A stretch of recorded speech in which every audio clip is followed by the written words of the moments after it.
And welcome to another episode of Chords and Conversations with Chris Hludzik and Bryan Brophy. And in today's episode, we're going to be discussing musical instruments.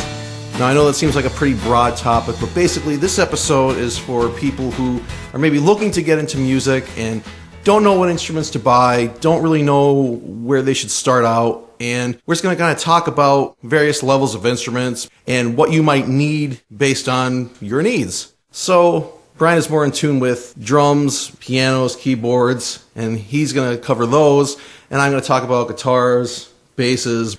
So, Bryan, why don't you go first? What do you look for when you're going to purchase drums?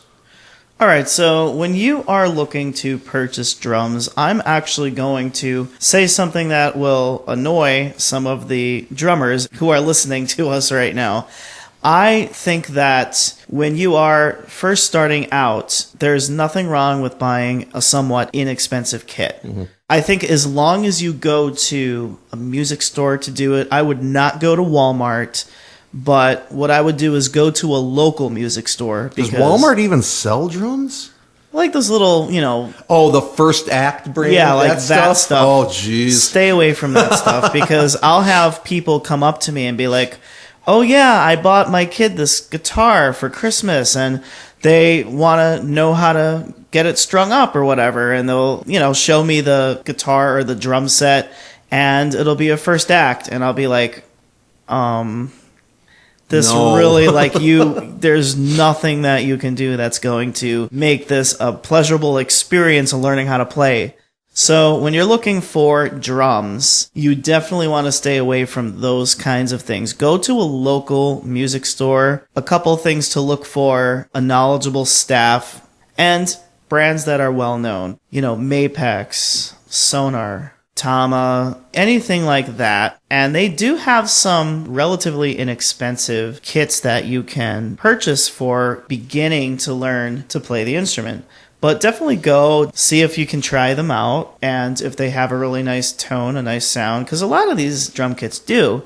And even if they try to sell you the more expensive kits, sometimes those less expensive beginner kits are really nice to start out on, and you can always branch out from that. So that's for drums. Now, of course, drums, there's a lot of accessories with drums. There's pedals, there's sticks, there's brushes, and of course there's cymbals, there's hardware. What would you look for in those? Because obviously with drums, they're pretty upgradable as far as all the hardware and stuff is concerned, correct? Oh yeah, definitely. So I acquired a really nice Pearl kit.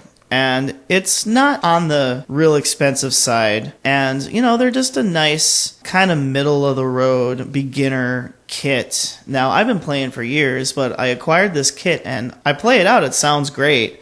And the hardware on a lot of these newer kits are very lightweight. They fold up real nice and they'll fit in a trap case real easily. But you could always branch out and get different stands. Now, most of the time, the drum kits don't come with cymbals. Or if they do, they're kind of low-quality cymbals. Mm-hmm. So you're going to want to upgrade the cymbals eventually. But, if you're taking your first few drum lessons or whatever, that's totally fine. But after a while, you're probably going to get sick of the tone of the cymbals, and you're going to want to branch out and maybe get a nicer set. Usually, the music stores will let you try the cymbals out. You can play each one. Obviously, being able to play something in the store is very important. And, obviously, if you're going to buy a drum kit, which is a pretty big investment, you should probably sit behind it, see how you feel behind it. Now, for keyboards, I would imagine it's a little more difficult because the sound is what their sound is, typically. Mm-hmm. But what is there something to look for in a keyboard? I'm assuming you would look more for, how it feels as opposed to how it sounds, because with so many different amplifiers you can run through, so many different effects you can run through, you can basically make it sound like anything. What would you look for as far as build quality of a keyboard? You really do not have to spend thousands of dollars on a nice keyboard. There are some keyboards that are under $1,500 that have a really nice feel. What you want to look for is, especially if you're learning piano, because a lot of people, can't buy a piano because they're very expensive, so they'll start off on a keyboard. If you're going to be taking beginner piano lessons, I highly recommend getting a keyboard that has weighted keys. Mm-hmm. Weighted keys basically are keys that have like a weighted system in them so that they react and feel more like a real piano, and you'll get all the dynamics. So if you play the keys soft, you'll get a nice light, soft feel. If you hit the keys a little harder, you're going to get a louder sound coming out, and that's more realistic to a piano. And it's my opinion that you should get an 88 to start out, because playing keyboards beginner-wise, a lot of people are learning piano lessons and they want to play piano. The 88 keys just give you a really nice foundation to play, but there's nothing wrong with some of the other sizes. But there's only so much you could do before you'd have to like hit a button to bring it up the octave or something like that. Now, people who have more than one keyboard in their setup, like I do, I have the 88 on the bottom, and then I think it's a 64 on top. And the one on top isn't weighted, but, that's where I get all my synth sounds and everything. So that's another thing you could think of, too. Are you looking for more playing synth sounds, or are you looking for having piano sounds that sound realistic? And I'll say even some of the Casios now have a really nice piano sound. The technology has come such a long way where a really cheap Casio that might have weighted keys on it will sound better than a keyboard from 20 years ago that was thousands of dollars. Yeah. Just because the sound cards now are just so much more sophisticated now, and the technology is just so much better. Most of the time, you're not going to worry too much about sound. Now, obviously, the more expensive keyboards are going to be way more realistic, but you could get away with a cheaper keyboard. I would just say keep it to the weighted keys and do your best to try to find an 88 key. And especially, I think, if you're performing live, I don't think it matters so much if it sounds, that realistic. I mean, it's obviously nice to have a realistic sound, but I mean, I think if you were looking for something more in terms of realistic, you would typically use that for like a studio application, right? Yeah, definitely. Yeah. So what other musical instruments that you've come in contact with? What's one that you would absolutely recommend, yes, buy the most expensive all the time? If you are going to be getting into sampling and all that kind of stuff, I would definitely go towards the Korg keyboards. I really love Korg. The oldest keyboard that I own is a Korg. I've had that for over 20 years, and it's still working great. It's the old SP100. I don't even know if they make the SP100 models anymore. That is a great one, and that doesn't have a lot of sounds on it, but the piano on that just sounds fantastic. But if you want to get into sampling and things like that, you definitely want to go with some of the higher-end keyboards. And if you go on Sweetwater or any of those type of sites, Musician's Friend, you can read all about them and then go to a trusted music store and just ask somebody, see if there's somebody who specializes in keyboards. But if you have a really important question, make sure that you ask more than one person. Get a second or third opinion, and whatever feels right to you. You might actually like, or it might feel better to get the cheaper one because just the way it feels on your hands, or, you might like the sound of it better. It's all up to you, really, at the end of the day. As long as it's not a toy and you get it from a reputable store. I would definitely stay away from starter kits and stuff like that, like where they prepackage, like, oh, this is like a beginner thing or whatever. Stay away from that. Spend a little bit more money. You don't have to spend a ton, but just a tiny bit more and get something a little bit more realistic. Yeah, absolutely. You bring up a good point, and you kind of mentioned it a little bit before, that regardless of price or regardless of brand, it has to feel good to you. I think that's the one thing that I found in my own experience buying and playing musical instruments. So my first musical instrument purchase was the drummer in my first band sold me this old acoustic guitar. The action was terrible and, whatever. But of course, it got me into it. And once I realized, okay, I like this, I want to do this, then I realized, okay, I needed to progress to something better. You can kind of start off as low on the totem pole as you're comfortable with. And at that time, I was a 17-year-old kid working a couple days a week at a restaurant. I didn't really have a ton of money. So when my friend said, yeah, give me like $40 for this acoustic guitar, I was like, yeah, okay. Yeah. But then obviously once I realized that, I was going to need something better, I saved up and I got something a little better. And then my next acoustic guitar was a Johnson. Actually wasn't a bad little guitar for the price. It's a pretty decent sounding acoustic guitar.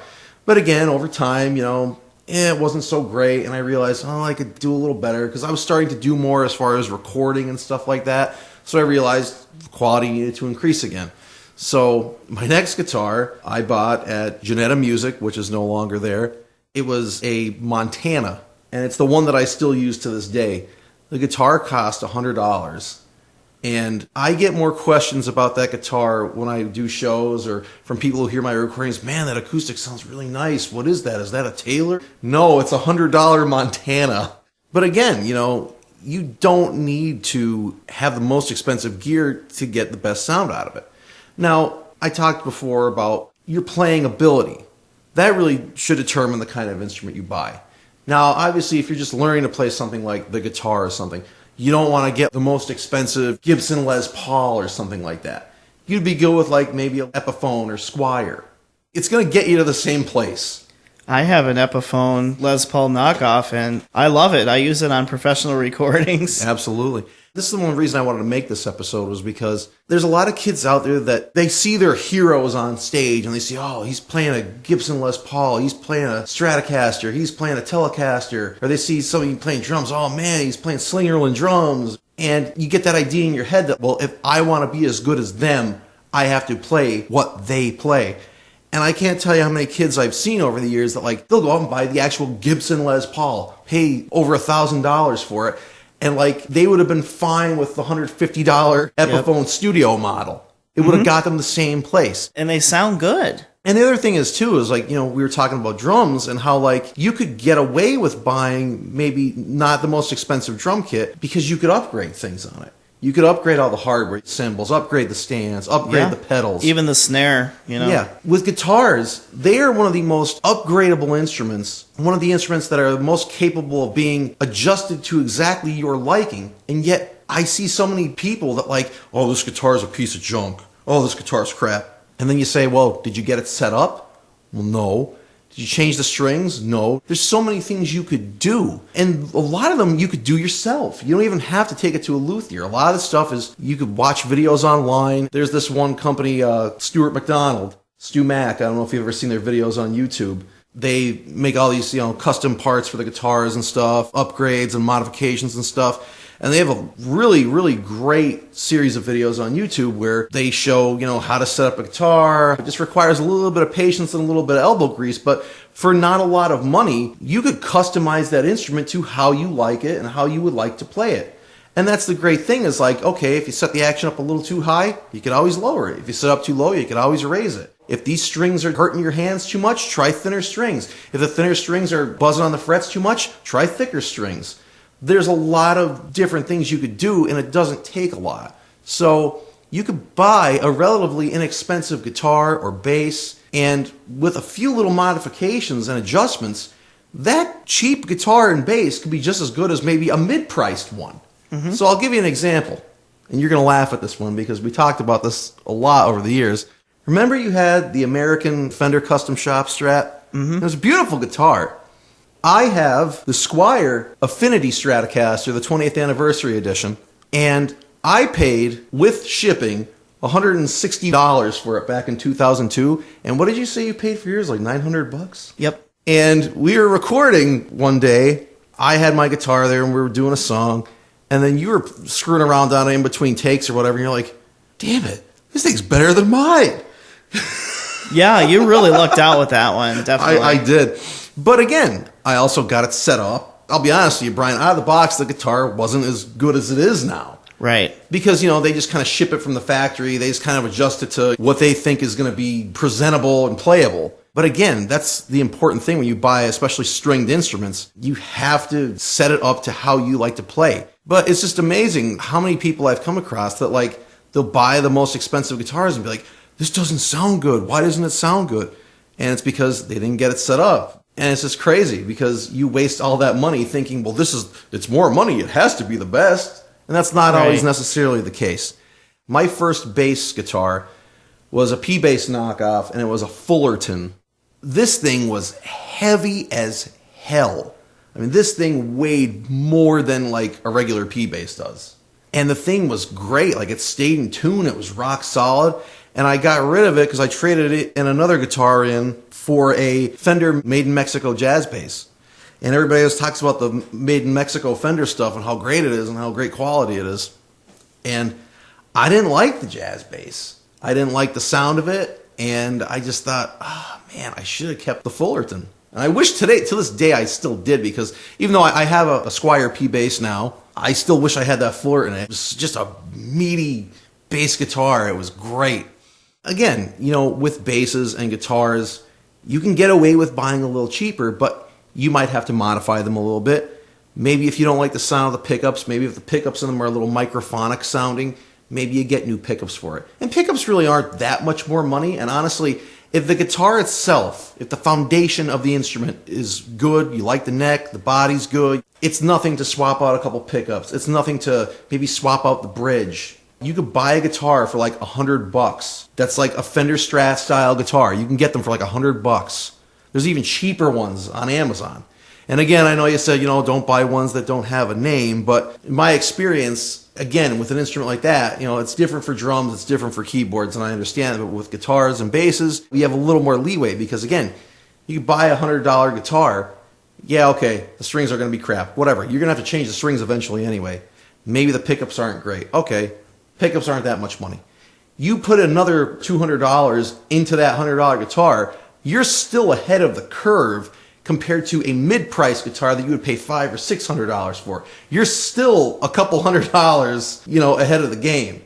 Just be really careful. Definitely make sure that you hold the instrument and you feel the instrument. Don't just buy it on Amazon. I wasn't just saying, buy something blind, but I'm saying, there is stuff out there that's cheaper. Definitely. And it is possible to still get good quality out of it if you know how to set it up, if you know how to make the intonations. Yep. And if you don't, there are a lot of luthiers around. Even at places like Guitar Center, they have guitar set up people.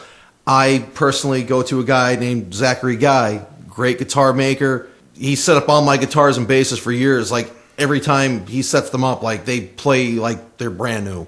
So if you have a person that can set up your instrument properly, it's worth the money. And especially if you plan on going into the music thing. Because, I realize that a lot of people, when they're first buying instruments, they might want to buy a cheaper one because, I don't know if I'm going to be into this. I just want to try this out and see.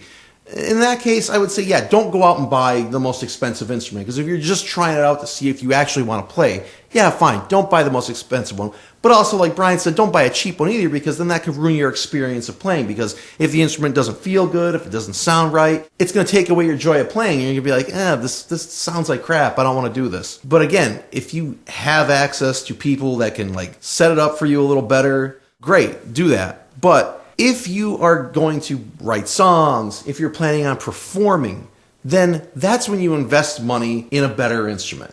Obviously, if you're going to be in a band and you're going to be playing, 3 or 4 gigs a week and you're a drummer, you don't want to get the $300 kit that's going to fall apart after 3 gigs.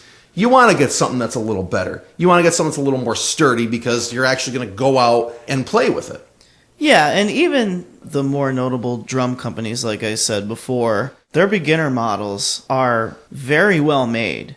The thing that you'll have to worry about the most is probably the cosmetic part. Yeah. The one thing about instruments is looks are important because, again, just like the sound and the feel, if it sounds good and it feels good, you're going to want to play it. And same thing, if it looks good, if it looks cool, you're going to want to play it. But you don't play the color. You don't play the paint, You play the instrument. So, okay, maybe it's not the shade of blue that you like, but if the instrument feels good and it plays well, then there you go. And again, as you progress, you can upgrade to something else, or maybe you can get a different paint job on it.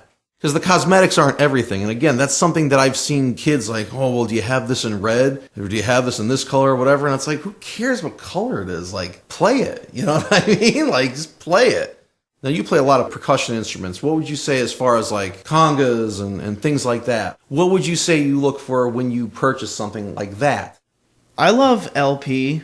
LP stuff is really good. And even their cheaper stuff is quite good. You don't have to spend thousands of bucks on a set of bongos or congas or something like that. You can get away with, getting one of the cheaper ones and it sounding and feeling okay. That's the good thing about the hand percussion for me. Just make sure that the rims are good and everything, because you don't want to buy something that has rims that aren't totally, nice and smooth. You don't want to be cutting your hand apart when you're trying to play. Yeah, and that's not good for the heads either. But also, if you are, looking for like djembes and things like that, Remo has some really good stuff. My dad actually has a Remo djembe, and it sounds great. That djembe is ridiculous. I love it. And it wasn't a very expensive one. When we did our live streams down here during the quarantine, oh my God, that thing shook the whole room. I know, right? It's a wonderful instrument. I love it. Yeah, they're great.